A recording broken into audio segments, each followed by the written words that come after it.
Hello, ladies and gentlemen. Welcome back to our channel. Our happy face. So again, we are in the car. അപ്പം എല്ലാവർക്കും മനസ്സിലായി കാണുമല്ലോ. അതെ, movie review അല്ലാതെ വേറെ ഒന്നുമില്ല. സോ ഇന്നത്തെ മൂവി റിട്രോ അല്ലേ? റെട്രോ സൂര്യയുടെ ഒരു ലേറ്റസ്റ്റ് മൂവി. സൂര്യയുടെ ഒരു തിരിച്ചുവരവായിട്ടൊന്നും പറയാനില്ല. അങ്ങനെ പറയാൻ പറ്റിയ ഒരു മൂവി അല്ല. കാരണം അത്ര ഒരു പ്രേക്ഷകർക്ക് ഇഷ്ടപ്പെടുന്ന ഒരു ടൈപ്പ് ഓഫ് മൂവി ആയിട്ട് എനിക്ക് തോന്നിയില്ല. എന്നാൽ സൂര്യ ഫാൻസിന് ഇഷ്ടപ്പെടും അല്ലെ. ഞാനൊരു സൂര്യ ഫാൻ ആണോ എന്ന് ചോദിച്ചാൽ സൂര്യനെ ഇഷ്ടപ്പെടുന്ന ഒരാളാണ്. അതുകൊണ്ട് മൂവി കണ്ടിരിക്കും. ഫസ്റ്റ് ഹാഫ് ഇങ്ങനെ For me actually it was quite underwhelming. സത്യം പറയാലോ, ലൈക്ക് ഫസ്റ്റ് ഹാഫ് അണ്ടർവെൽമിംഗ് എന്ന് പറഞ്ഞാൽ എന്താണെന്ന് പറയണം. അത്ര ഇഷ്ടപ്പെട്ടില്ല. ലൈക്ക് സത്യം പറഞ്ഞ എല്ലാവർക്കും ഇഷ്ടപ്പെടില്ല. ഇഷ്ടപ്പെടത്തില്ല. ഒരു കഥ കുഴപ്പമില്ല. ഒരു പടത്തിന്റെ ഒരു ഫീൽ ഇല്ല. ഡയറക്റ്റഡ് ബൈ ആരാണ്? Directed by Karthik Subbaraj. ഞാൻ ഈ പറഞ്ഞ കാർത്തിക് സുബരാജിന്റെ മൂവി കണ്ടിട്ടുണ്ട്, മഹാൻ എന്ന് പറഞ്ഞിട്ടുള്ളത്. അതും ഈ പറഞ്ഞ പോലത്തെ വിക്രമിനെ എനിക്ക് ഒത്തിരി ഇഷ്ടമുള്ളത്. അവന്റെ എല്ലാ പടവും ഞാൻ തിയേറ്ററിൽ നിന്ന് കാണാൻ ശ്രമിക്കാറുണ്ട്.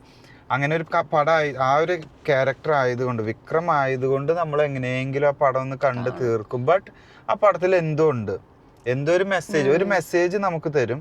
ആ ഒരു സെയിം ടൈപ്പ് ഓഫ് മൂവി തന്നെയാണ് ഈ retro.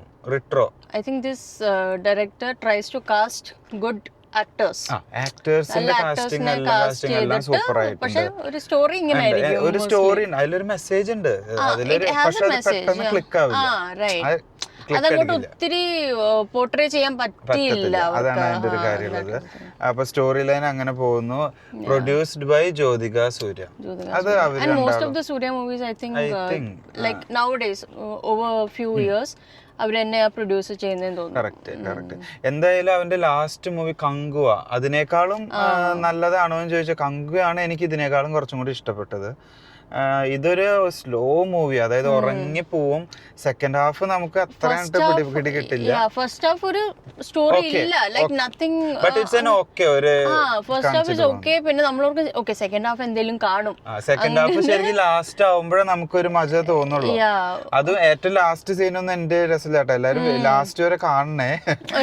Last ആവുമ്പോഴത്തേന് I was like കഴിഞ്ഞില്ലയോ ഇതുവരെ, അങ്ങനത്തെ ഫീൽ വരും. മീൻസ് അപ് ക്യാ ഹോഗാ, കഴിഞ്ഞില്ലയോ. സൂര്യയുടെ ആയതുകൊണ്ട് നമുക്ക് എനിക്ക് പോകാനും. The only good thing in the movie, two things actually. One, ആ ഒരു സോങ് ഇപ്പൊ ഒത്തിരി പോപ്പുലർ ആയിട്ടുള്ള ആ പാട്ട് ഇൻസ്റ്റഗ്രാമിലൊക്കെ ഒത്തിരി ഫേമസ് ആ. Second thing of course Surya, like he is so good looking in the movie. അങ്ങനെ ഞാൻ പറയുന്നത് പടം ലാഗ് ചെയ്യുന്നത് കൊണ്ട് നമുക്കൊരു വെറുപ്പ് തോന്നും. പൊട്ടപടം എന്നല്ല, വൺ ടൈം വാച്ച് എന്ന് പറയാം. ബട്ട് ഒത്തിരി എക്സ്പെക്ട് ചെയ്ത് പോണ്ട. ഈ പറഞ്ഞ പോലെ BGM രസമായിട്ടുണ്ട്. എല്ലാ BGMഉം ഇല്ല, ഒരു BGM നമുക്ക് എല്ലാവർക്കും ഒരു രോമാഞ്ചിഫിക്കേഷൻ വരുന്നൊരു ഒരു നമ്മളെ പിടിച്ചൊഴുകി കൊണ്ടുപോകുന്നൊരു കഥയിലേക്ക് അല്ല, അത് ആര് കേട്ടാലും നമുക്കൊരു രോമാഞ്ചിഫിക്കേഷൻ വരും. അങ്ങനത്തെ ഒരു BGM ഉണ്ട്. സൂര്യ fans they will watch it. They will watch the movie and they will feel okay, like average movie ആയിട്ട് തോന്നാം. But otherwise the storyline and everything എനിക്ക് തോന്നുന്നില്ല അത്ര അങ്ങോട്ട് ഓഡിയൻസിനെ അങ്ങോട്ട് ഇത് ക്യാപ്ചർ ചെയ്യുമെന്ന് തോന്നുന്നില്ല. എന്നാലും കുറച്ച് ദിവസം ഓടും. ബട്ട് ഓടും. ഞങ്ങള് രണ്ടുപേര് ടിക്കറ്റ് എടുത്ത് കണ്ടിട്ട് പടം ഇനി ഓടില്ല അങ്ങനെ പറയേണ്ടല്ല കേട്ടാ. പടം ഒരു കുഴപ്പമില്ലാത്തൊരു പടമാണ്, കണ്ടിരിക്കാം. ഒത്തിരി എക്സ്പെക്ട് ചെയ്യേണ്ട. സെക്കൻഡ് ഹാഫ് പകുതി ആവുമ്പോഴാണ് ശരിക്കും ഒരു സ്റ്റോറി വരുന്നത്. അതില് സെക്കൻഡ് ഹാഫ് പകുതി, ഫസ്റ്റിലൊക്കെ എന്തോ ഇങ്ങനെ കാണിച്ച് പോകുന്നു, അത്രേ ഉള്ളൂ. സെക്കൻഡ് ഹാഫ് പകുതി മുതല് പടം സ്റ്റോറി കാണിക്കും. അതോടുകൂടെ പടം പെട്ടെന്ന് തീർക്കും. അതായത് പടം വേഗം ക്യാച്ച് ചെയ്ത് പോവാം. സ്റ്റോറി ഓരോ പാർട്ട് സ്റ്റോറി പെട്ടെന്ന് ഭയങ്കര സ്പീഡിൽ പോകുന്ന ആ സ്റ്റോറി പോർട്രേ ചെയ്യുന്നില്ല. മീൻസ് എക്സാക്ട്ലി എന്തുവാ നടക്കുന്നതെന്ന് ആ ഫസ്റ്റ് ഹാഫ് ഒന്നും like they didn't show what exactly is happening. പക്ഷേ ലാസ്റ്റ് ആവുമ്പോഴേക്കും പടം ഒന്ന് വലിയുന്നുണ്ട്, സ്ലോ ആവുന്നുണ്ട്. ഒരു ലോട്ട് ഓഫ് കൺഫ്യൂഷൻ. അങ്ങനെ ഒരു അൽക്കുലത്ത് പടമാണ്, കുഴപ്പമില്ല, കണ്ടിരിക്കാം. അപ്പോ അത്രയുള്ള ഞങ്ങളുടെ റിവ്യൂ. പിന്നെ കുറെ മലയാളം ആക്ടേഴ്സ് ഉണ്ട്. ജോജു ഉണ്ട്, ജയറാം നന്നായിട്ടുണ്ട്.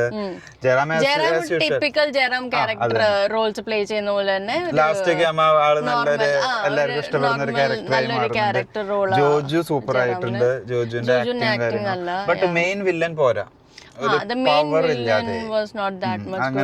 I think തമിഴില് വേറെ നല്ല വില്ലൻസിനെ കണ്ടിട്ടുണ്ട്. അങ്ങനെ നോക്കുമ്പോ ആള് പോരാ. സൂര്യ മൂവിന് പറ്റിയ ഒരാളല്ല, സൂര്യക്ക് പറ്റിയൊരു വില്ലനായിട്ടില്ല. എന്നാലും കുഴപ്പമില്ല അല്ലേ.